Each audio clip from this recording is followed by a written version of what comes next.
बिस्मिल्लाहिर्रहमानिर्रहीम। अस्सलाम वालेकुम स्टूडेंट्स। उम्मीद है तमाम स्टूडेंट्स खैरियत के साथ होंगे जी। और आज अपने इस लेक्चर में हम करने जा रहे हैं जी 10th class Pakistan studies chapter number 7 Pakistan की इकोनॉमिक डेवलपमेंट को हम स्टडी करें और आज उसका हम लोग टॉपिक पढ़ेंगे जी water resources of Pakistan and existing irrigation system कि हमारे पास पाकिस्तान में इरिगेशन सिस्टम किस तरह से है करंटली और इरिगेशन सिस्टम के लिए यूज होने वाले वाटर रिसोर्सेज कौन कौन से पाकिस्तान में यूज किए जाते हैं वो आज हम पढ़ेंगे। चार मेन इंपॉर्टेंट वाटर रिसोर्सेज को और एग्जिस्टिंग इरिगेशन सिस्टम को। लेक्चर को स्टार्ट करने से पहले जी आप सबसे सिर्फ एक रिक्वेस्ट होती है कि अगर अभी तक आपने चैनल सब्सक्राइब नहीं किया तो काइंडली प्लीज चैनल को जरूर सब्सक्राइब कर दीजिएगा। वीडियो पसंद आए तो वीडियो को जरूर लाइक कीजिए और ज्यादा से ज्यादा शेयर कीजिए। स्टार्ट करते हैं water resources of Pakistan and existing irrigation system. Pakistan's irrigation system consists of several rivers, dams, irrigation handling canals, millions of tube wells, and thousands of irrigation canals. It is considered to be the largest irrigation system in the world in terms of water supply and length. Following are the main sources of irrigation in Pakistan. Number one, rainfall, canals, tube wells and courage. यहाँ पे आपकी heading आ जाएगी जी main sources of irrigation और ये आपके पास short question भी आता है कि main sources of irrigation explain करें इन पाकिस्तान। तो हमने भी 4 नेम्स मेंशन करने होंगे rainfall, canals, tube wells and courage. सबसे पहले डिस्कस करते हैं जी रेनफॉल। रेनफॉल यानी कि बारिश। Rainfall is an important and natural source of water supply. आपसे एमसीक्यू में पूछा जा सकता है कि natural source of water supply कौन सा है? Rainfall. In our country monsoon rains are very popular यानी कि बरसात के दिन हमारे में सबसे ज्यादा कॉमन है कि बरसात में ज्यादा बारिश होती है। Water coming down from rainfall in hilly areas and melting of glaciers gather in rivers through streams and drains and keeps the rivers flowing around the year. The water is stored by building dams on rivers. Then this water is used for irrigation and industrial purposes by digging canals from barrages. एक चीज याद रखें कि हमेशा dams reverse के ऊपर construct किए जाते हैं। ये बहुत ज्यादा गलती जो है स्टूडेंट्स करते हैं। डैम्स हमेशा रिवर्स पे कंस्ट्रक्ट होते हैं और बाद में फिर उसका पानी हमारे पास इरिगेशन और इंडस्ट्रियल पर्पसेस में यूज होता है। जब हम लोग कैनाल्स बनाते हैं, कैनाल्स कहाँ से बनती है? बैराजेस में से। तो ये थोड़ा सा जो इसका रिलेशन है ये याद रखें कि डैम्स रिवर्स के ऊपर बनते हैं, उसके बाद केनाल्स निकाली जाती हैं बेराजिस में से। बेराजिस भी डैम का ही पार्ट ऑफ डैम ही होता है हमारे पास।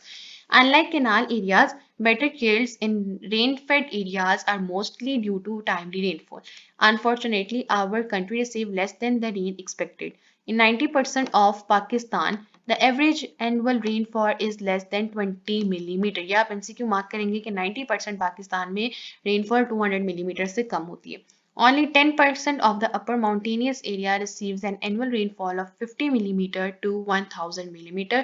या सिर्फ 10% आपके पास जो आती है जी अपर माउंटेनियस रीजन्स, वहां पे आपको रेनफॉल मिलती है 500 मिलीमीटर टू 1000 मिलीमीटर।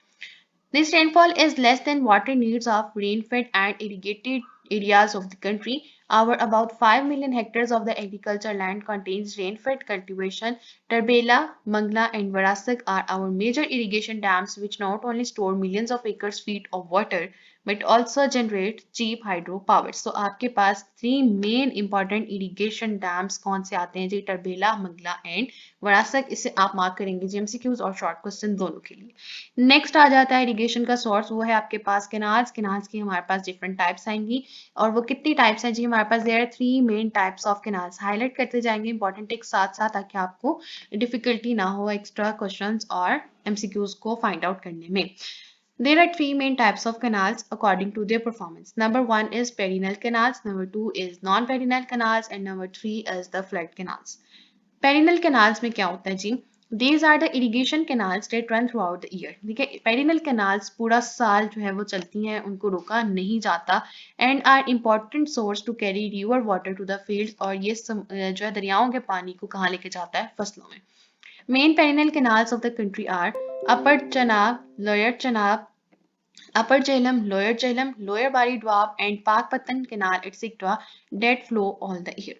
नेक्स्ट है जी हमारे पास नॉन पेरिनल कैनाल्स। आपने इन मेन पेरिनल कैनाल्स के नेम्स अच्छे तरीके से याद रखने के। आपसे टाइप्स ऑफ कैनाल्स जो है वो as an extra short questions में पूछा जाता है। अक्सर आपको कहता है व्हाट आर पेरिनल कैनाल्स, फिर वो आपसे ये भी क्वेश्चन पूछ सकता है what are non perennial canals या what are the main perennial canals of the country. तो ये आपको नाम आने चाहिए, ये बहुत इंपॉर्टेंट टॉपिक है आपका कैनाल्स का। Non perennial canals are also called 6 monthly canal, ये सिर्फ 6 माह के लिए जो है वो चलती होती हैं, because water is release in them only in summer and rainy season. Bawalpur and Kanpur canals flowing from Islam Barrage on the Sutlej River and few canals flowing down from Kotri Barrage and all canals of the Gudu Barrage are non-perennial canals. Canals not flowing all the year, यानी कि non perennial canals कौन से होती हैं? The canals that are not flowing all the year, यानी कि round the year नहीं flow करती, सिर्फ 6 माह में गर्मियों के मौसम में उनको ऑन किया जाता है, तो वो हमारे पास नॉन पेरिनेल कैनाल्स आ जाती हैं. नेक्स्ट है जी हमारे पास flood canals. In summer and rainy season, when the water level in the river rises or when the water reaches the danger mark in the rivers during severe floods, water is released in these canals to protect the barrages from damage. Many canals from the Indus and Chenab rivers belong to this category. यानी कि जब सैलाब वगैरह का खदशा हो जाता है, बहुत ज़्यादा पानी जो है वो दरियाओं में जो है बहुत ज़्यादा ऊपर अपने लेवल से चला जाता है, तो उसके बाद इन कैनाल्स को खोला जाता है ताकि एक्स्ट्रा पानी वहाँ चला जाए और कोई डैमेज ज़्यादा ना हो फ्लड वगैरह आने की वजह से अक्सर. लेकिन फ्लड की वजह से हमारे क्या होता है, हमारे यहाँ सैलाब आ ही जाते हैं क्योंकि हमारे प्रॉपर अरेंजमेंट नहीं होते, बराजेस टूट जाते हैं और इस तरह की जो है वो हंगामी सूरत हाल पैदा हो जाती है. तो अगर फ्लड कैनाल्स बनाई जाए तो जब वाटर का लेवल हमारे पास रिवर में बहुत ज़्यादा ऊपर चला जाए तो उनके अंदर जो है वो एक्स्ट्रा पानी को कोशिश किया जाए कि ट्रांसफ़र किया जाए, वहाँ पे रिलीज़ कर दिया जाए. नंबर 3 है जी tubewell. It is inevitable to use groundwater through tube wells to meet the shortage of canal water. Currently, there are millions of tube wells installed in the country, most of the which are in the Punjab province. कितने हमारे पास जो है वो millions of tube wells कहाँ पे install किए गए country में, पूरे कंट्री में, लेकिन सबसे ज़्यादा हमारे पास पंजाब, सूबा पंजाब में इंस्टॉल किए गए हैं. According to official facts and figure, about 70% of our water from tube wells is not suitable for crop, as this water causes waterlogging and salinity in the lands. But farmers are force to use this water due to shortage of canal water. हमें वही use करना पड़ता है जो कि फसलों के लिए अच्छा नहीं है, लेकिन क्योंकि हमारे पास पानी की असल पानी की कैनाल के हल्के से जो हमें हासिल होना होता है उसकी इतनी शॉर्टेज है कि हमें फिर ट्यूबवेल से पानी इस्तेमाल करना पड़ता है जो कि हमारी फसलों के लिए इतना अच्छा नहीं. Farmers should realize the importance and usefulness of the canal water and prevent it from being wasted.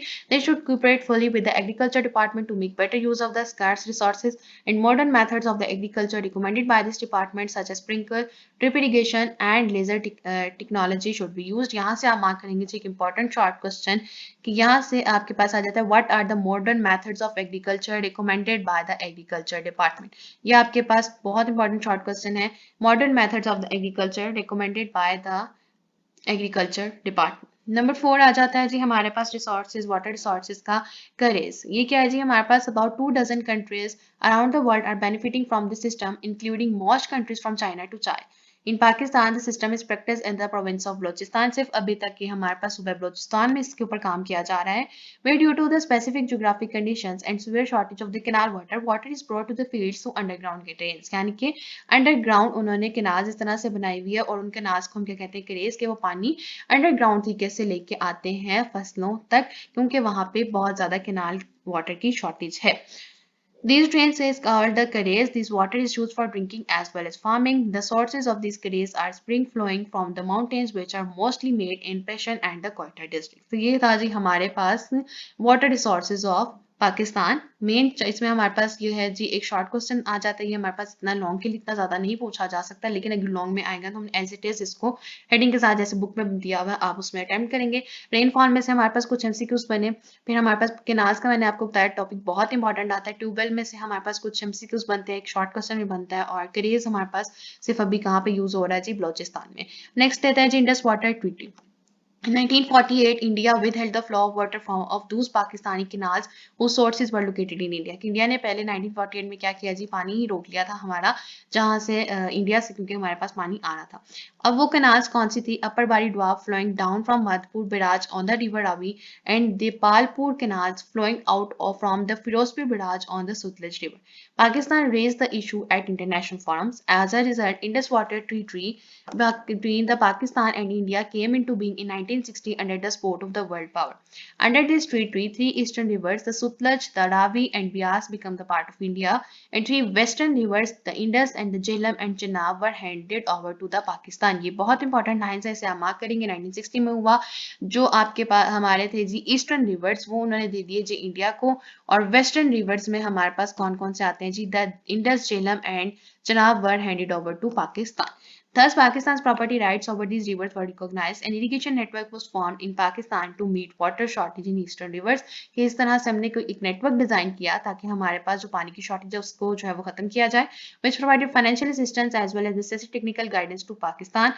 Following strategies were formulated to meet the water shortage in eastern rivers. यहाँ पे आप हेडिंग दे दीजिए formulation of the strategies to meet the water shortage in eastern rivers. आपके सामने जो है highlight भी कर दी, लेकिन थोड़ी सी आप इसमें वेरिएशन लेके आओगे. Formulation of strategies to meet the water shortage in the eastern rivers. सबसे पहला उसमें हमारे पास क्या स्ट्रेटेजी दी? कंस्ट्रक्शन की जाए जी Mangla dam on Jhelum river and Tarbela dam on Indus river according river and storing 5 lakh acre feet of water at Chashma barrage. यहाँ पे आप हेडिंग दोगे जी construction of Mangla and Tarbela dam. Construction of Mangla and Tarbela dam, ये आपकी पहली स्ट्रेटेजी की हेडिंग आएगी. Number 2, to repair the existing barrages and construct new barrages at suitable places. यहाँ पे आप लिखेंगे repairing and construction of barrages. Repairing and construction of barrages, ये आपने हेडिंग दे दी है. Number 3, construction of link canals to interlink the rivers. और यहाँ पे आपके पास हेडिंग आएगी जी कंस्ट्रक्शन ऑफ लिंक कैनाल्स. ये आपके पास शॉर्ट क्वेश्चन के लिए इंपॉर्टेंट है, तीनों पॉइंट्स इसकी स्ट्रेटेजीज. लास्ट क्या कंक्लूड करते हैं जी, our eastern rivers which are now owned by India under the Indus Water Treaty before given to India. These three rivers were irrigating our about 8 million acres. If we did not build clean canals to supply water to these rivers, the area would not only become barren, but people would also have difficulty in obtaining the drinking water. Civil works have been completed under the Indus Water Treaty. Pakistan has always been sincere in its commitment to this treaty and had never violated it within, while India, being the upper reaches of our river, does not miss an opportunity to take advantage of our rivers. ये था जी आज का lecture जिसमें हमने discuss किया Indus water treaty और water resources of Pakistan. मुझे उम्मीद है कि आप लोगों को आज का लेक्चर जो पसंद आया होगा. इनकी इसको भी डिफिकल्टी क्वारी कोई भी ऐसा क्वेश्चन जो कहीं मुझसे बताने में रह गया हो तो आप लोग जरूर पूछ सकते हैं. और लास्ट में जी जाते हुए आपसे एक रिक्वेस्ट होती है कि अभी तक आपने चैनल सब्सक्राइब नहीं किया तो काइंडली प्लीज चैनल को जरूर सब्सक्राइब कर दीजिएगा. वीडियो पसंद आए तो वीडियो को जरूर लाइक कीजिए और ज्यादा से ज्यादा शेयर कीजिए. Thank you.